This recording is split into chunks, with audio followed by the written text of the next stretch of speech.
Hello and welcome. In this video I will explain the basics of PlanPal. First I will create a short algorithm in which the outputs are some buildings, and after that I will go through each component and explain how they work. First we will need a closed curve, and after that we will create a building system inside this curve. These are the building systems. We have 4 regular building system and the fifth one which is like a custom building system, but for the basic ones first we need to use this curve check component, which basically just checks informations about this curve. It prepares for the algorithm, and after that we will use this boundary building system which will create footprints of buildings inside the curve, and we can see now 6 of them, and all of them around the boundary of the curve. That's why it's a boundary building system. We can set here a building distance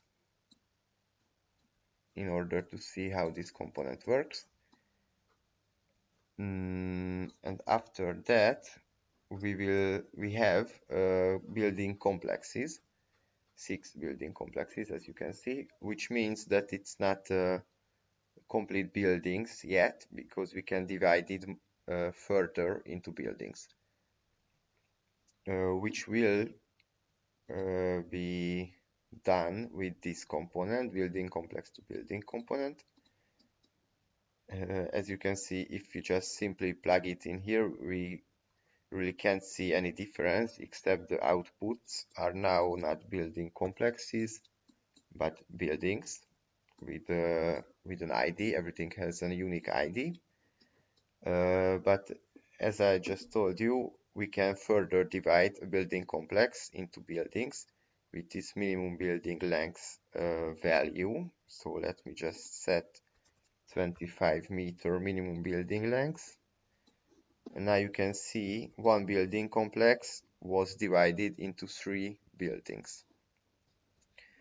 And after that, we can start to create floor plans inside these buildings. We have 2 options. First, we'll use this no corridor circulation system, where each building gets 1 staircase, 1 corridor, and 4 units around this corridor. Of course, we have a lot of parameters through this algorithm. I will go back and explain all of them, but now let's move on to see how we can create 3D buildings from these footprints and floor plans. We need to use these 2 3D components, where just simply plug it in here, and now we have small 3-floor buildings. And if we want to visualize it, we have this component, the visualize building components, where we can simply put all of our buildings here, but first we need to flatten this. I will explain in a minute why, and just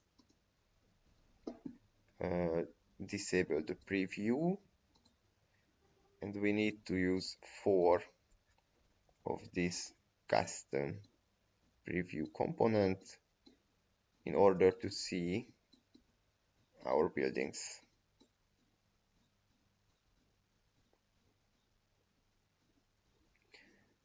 As you can see, now we have a nice visualization for the buildings, and all of the colors corresponding the area of the units. Of course, we can further set this range of color here in the visualize component, but for now it will be great. Oh, sorry, and also we have this text tag component what we can use here to see the area of the units. And And now I think it's much more easier to understand each component if we can see the output building results. So the building distance I already showed you. It just simply decide this distance between the building complexes. If we set it a little bit higher, we can see this building almost disappeared because of the too big building distance, but if it's simply 0,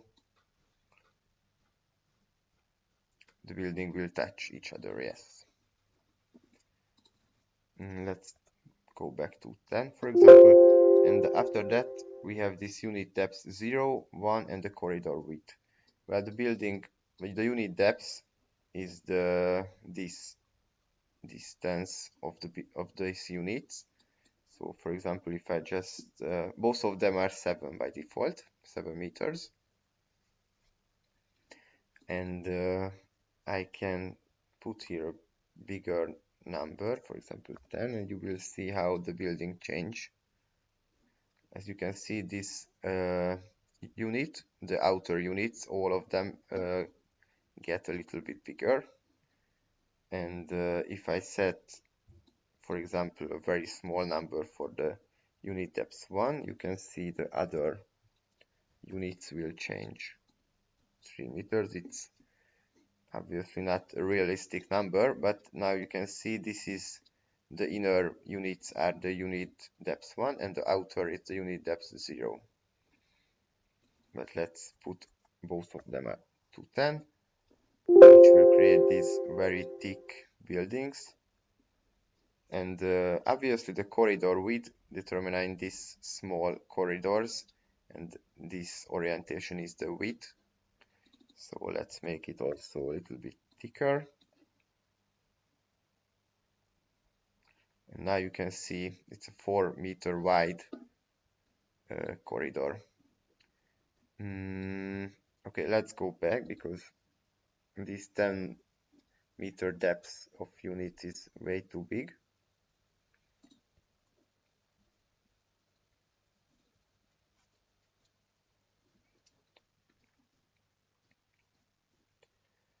After that, we have 6 building complexes, and the next step is to divide them further into buildings.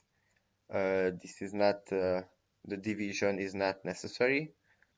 For example, here as you can see, one building complex is just simply one buildings, because we set 25 meters of minimum building length, and probably this building complex was shorter than 50 meters, so it couldn't be divided into 2 buildings in order to get the minimum building length. But I can measure it with the distance. Yes, it's, yeah, exactly 49 meters, so it can't be 25-meter long building. But here it's much longer building complex, so it could be divided into 3 buildings. We have another input, the building distance here. It's very similar than here, and you can see its mechanism also almost the same. Basically, we can set distance between the buildings after we create it from one building complex.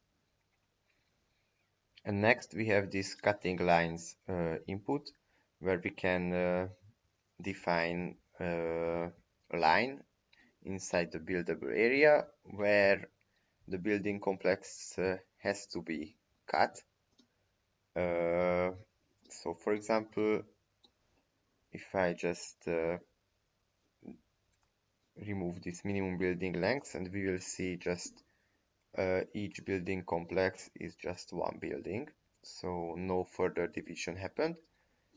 But we can divide them with a line. Just simply I draw here one of them and the reference inside Grasshopper.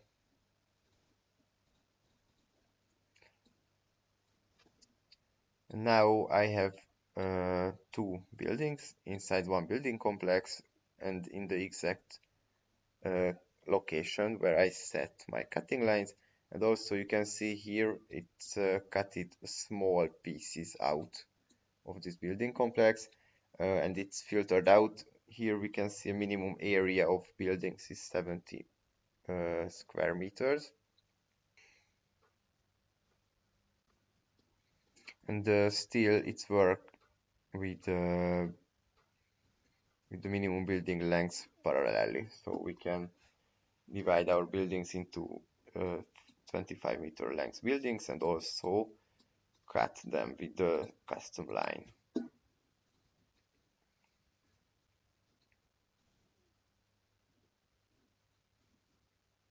The next component is this no corridor circulation system component, which creates this floor plan for us. The first input is only interesting if one of the unit depths is 0. Okay, I can show you it now. If we go back to the boundary building system and let's say the unit depth is 0, which means half of the units are disappeared, and they are very different buildings now, but still it works. And now we can set this open corridor to true,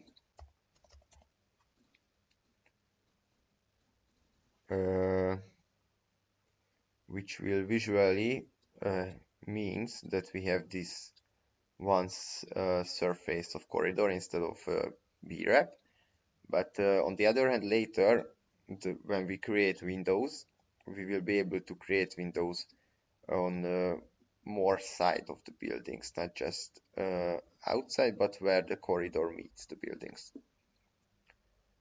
Here we can set staircase width. This is the staircase. Let's say it's 4. By default it's 3, so you can see if I put another number here it will be 4. And also we can change the depth of these staircases, so it doesn't have to be exactly the same as the unit. Right now, by the way, the default is the same value as the units, but let's say take a smaller number, and now you have a smaller staircase. Also, we can flip the staircase. In this case, it doesn't really do anything because we have just one unit, one unit depth. But if I take it back, and now we have 2 units, and just flip the staircase, you will see what does it mean. All of them will jump, yes, inside. And also we can change the unit per staircase. By default, these components will create 4 units per staircase, but we can set it to 1, 2, or 3 as well. So let's say if it's 3, you can see now we have 3 and 2. Yeah, it's divided in the middle, and 1 is just one whole unit. And yes, by default it's 4. And at the next component, we have 3 very simple inputs. The base height of the building, which just determined if it starts from the ground zero or a little bit lower or higher. So let's say I set here 10, it will be 10 meter in the air. Okay, the other one is the number of floor. Yeah, obviously we will have now 10 floor of units, and also the floor height is now 4 meter, but we can make it bigger, for example 5 meter floor height. And yes, at the end we have this visualization component, which works with this custom preview default Grasshopper components, and also you can write out the unit areas with the text tag component. The colors for the corridor and staircases and the amenity zone, what we can't see yet, are defined here. Corridor color, staircase color, amenity zone color. So you can just simply use the color swatch component and change this visualization anytime. So for example, let's say the corridor should be black instead of gray. You can change it here. And the staircase, let's say, make it some red.